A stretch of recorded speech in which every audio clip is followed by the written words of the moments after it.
the classroom in your home. I am Uncle Agbaje. It is mathematics time, and that means it is time to have some fun. Today in mathematics, we will continue our work on studying the nets of solid shapes. Do not forget that I said that the net is not your mosquito net or the table tennis net. It is actually a shape, a flat shape that you can fold to become a solid shape. In our last lesson, we reviewed the nets of prisms and how the nets of all prisms will have rectangles. Today we want to talk about the net of pyramids. Of course, after prisms, we won't talk about pyramids automatically. But before we begin today's lesson, let us look at correction to the previous homework. In the last lesson, you were asked to draw the net of a cylinder. You were asked to draw the net of a cylinder. So I'm sure some of you must have been wondering, a cylinder has a circle on top and a circle below. It doesn't have sides, so how many rectangles are we going to draw? Well, let's see what the net of a cylinder actually looks like. It looks exactly like this. Now I can see some of you are already jumping up and shouting, oh yeah, I got it. Well, it's exactly what it looks like. Let's just fold it so that we can check and really confirm that this folds neatly into a cylinder for those who probably did not get it right. So what I'm going to do is I'm going to be rotating this so that the circles can be on top. Yeah. And I'm going to fold the yellow paper. I'm going to fold it around now, and then I'm going to close it. See? And I close it up totally in the middle. And finally, I close the lid at the bottom. There you have your cylinder. So for those of you that got it right, let me celebrate you with a chair. Now, moving on to today's main topic, what do we hope to be able to achieve at the end of our lesson? By the end of this lesson, you should be able to draw the net of a triangular pyramid, which is actually the simplest of all the pyramids. And the next one, which is the square base pyramid, you should be able to draw the net of that. So a triangular pyramid has 3 sides at the base. A square base pyramid has 4 sides at the base. Then we will not be able to draw all pyramids, but you should have an idea of how to draw all the other pyramids using the knowledge of the triangular pyramid and the square base pyramid. So let's just get right into it. Now today, as I have said earlier, our focus is on drawing the nets of pyramids. So the first one we're going to be looking at is the triangular pyramid. And that is a pyramid that has the bottom to be a triangle and then the base to be a point. Okay, so what does the triangular pyramid, what does the net look like? Does it have any rectangle? Well, we will find out. But there's only one way to find out, and that is we have to open it up, right? So let's just do that. So what I'm going to do is that I'm going to open the blue face like this. Let me open it all the way so that you can see. Then I'm going to open the face, the yellow face at the back. Finally, I'm going to open up the green parts. Let me just rotate it so that you can see what it really looks like. Okay, so you have 4 triangles, okay? 4 triangles and no rectangle. Okay, so that's one thing you must note. The difference between the pyramid and the prism. For prisms, they have rectangle on the side, and so when you form the net, a rectangle must be there. In fact, there will be many rectangles depending on the number of sides of the base. But for pyramids, no rectangle at all. Now, mind you, when we had that triangular pyramid before, you did not see which one was the bottom, the base. So now, this is the bottom. The red is the bottom, and now there are 3 sides. So for each of the 3 sides, you now have 3 additional triangles. I'll take that again. The red is the bottom. I'm going to fold up the shape again so you can see. The red is the bottom. This is the back that you did not see previously. Now for each side of the bottom, there are 3 triangles on the side. So this side has the green triangle, this side has the blue triangle, and this side has the yellow triangle. So because there are 3 sides, there will be 3 triangles appended to it, not rectangles, triangles. So let me just fold it up so you can see again. So I'm going to fold back. Okay, so you can see that the red is the bottom and the blue really is at the back. And so it's like this. We'll open it back up. Okay, so this is what the net of a triangular pyramid actually looks like. Now, all pyramids have triangular faces, as I've said. And now you will discover why they have triangular faces to begin with. Their nets will also have triangles. So let's say I'm going to draw a pyramid for you here. The number of triangles will depend on the number of sides, you will see. So here I have a 5-sided shape, and that's a pentagon. I want this to be the base of my pyramid, and that will make it a pentagonal pyramid, right? Yeah. So now you can see that I've put a point at the top, which is where I want all the lines to meet. So what I'm now going to do is that I'm going to draw lines from each angle at the bottom to meet the top. Let's just see how that is drawn. Voila. Now you immediately see the triangular faces. I mean, this is one side of the pentagon, and from this one side 2 lines are coming out.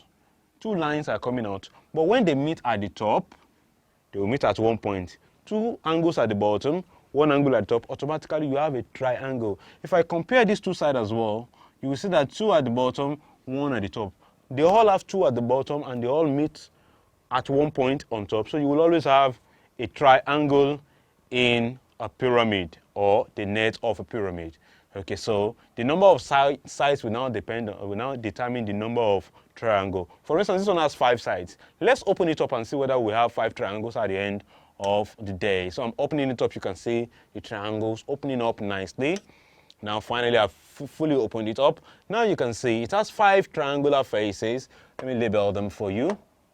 This is 1, this is 2, this is 3, this is 4, and this is 5. And of course that makes 5 triangles, and you must have the base, which is a pentagon at the end. So my friend, if you are asked to draw the net of any shape that is a pyramid, the first thing you want to do is that you want to draw the base. For instance, if I want to draw the net of maybe an hexagonal pyramid, let me draw some here. Hexagonal pyramid. I believe you can see this. Okay, just manage my hexagon. That is the base. Then for each of the sides, I will draw a triangle.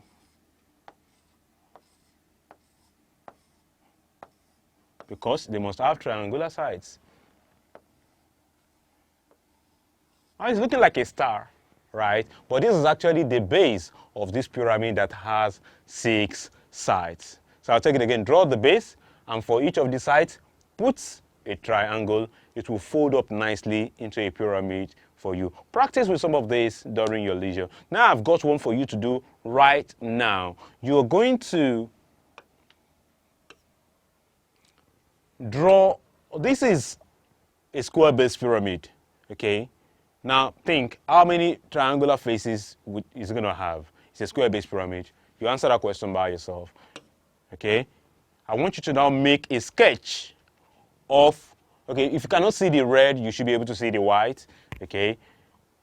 Draw a sketch of what the net of this square-based pyramid should look like, and I'll be back in the next 1 minute to show you the correct net.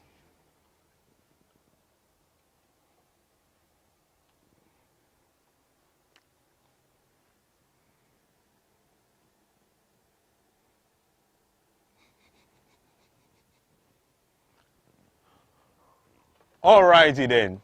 I believe it was easy for you, as you'll say. I believe you got this shape that I'm going to show you right now. Something like this. Yes, because if you have to draw the net of a square-based pyramid, all you have to do is draw the square, and remember that for each of the side of the square, you must have a triangle. And this is exactly what you must have. Easy peasy for you, my friend. But maybe Uncle Gbaje is bluffing. let's fold it and see whether we get that shape to begin with. So let's go. You should have 4 triangular faces, like I've said, and 1 square. So let's fold it up. I'm going to flatten it like this. I'm going to start folding up, and you have the back face coming up, and you have the white face coming up, and then you have the green face, and finally the blue face. We close it up, and you have your square base pyramid. It's very fun, and it's very easy for you to do.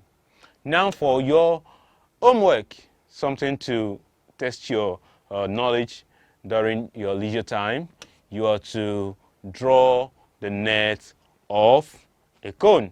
You shouldn't find it too difficult, my friend. I'll be here in the next class to show you the correct net. But don't go yet, because today is Tuesday, and you know what we have? It's Magic Tuesday.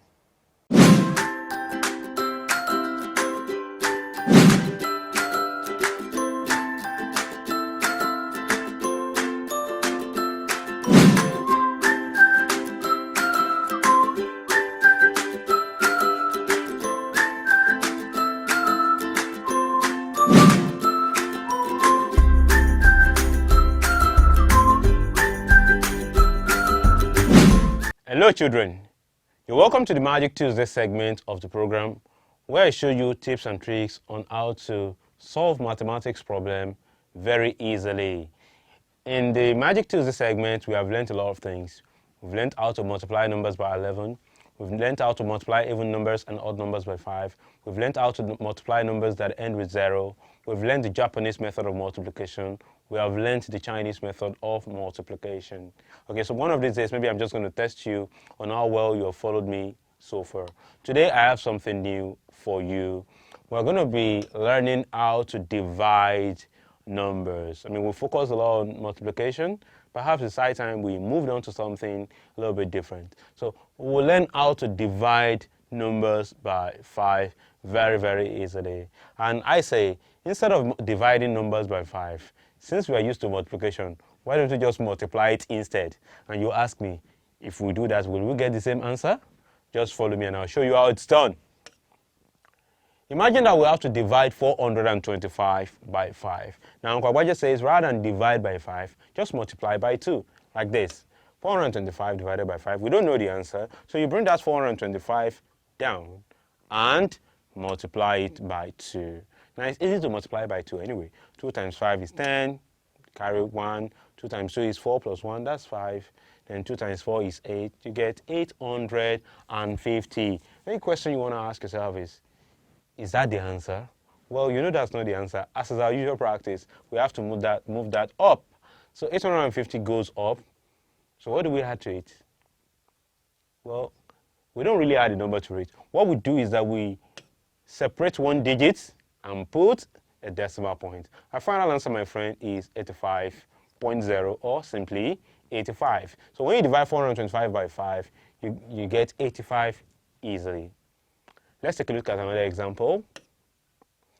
This one here says divide 334 by 5. Again, we do the same thing. We divide 334 by 5. We leave the answer blank, but instead we multiply 334 by 2 after bringing it down. So when we multiply 334 by 2, what do we get? We get 2 times 4 is 8, 2 times 3 is 6, so you get 668. And as usual, we just take that up and, of course, separate 1 digit from the others and put a decimal point. Our final answer is 66.8, my friend. This method works for all numbers all the time. Now, that's it for today in the magic segment. Till I come your way in the next lesson, give your 100% attention and remain wonderful.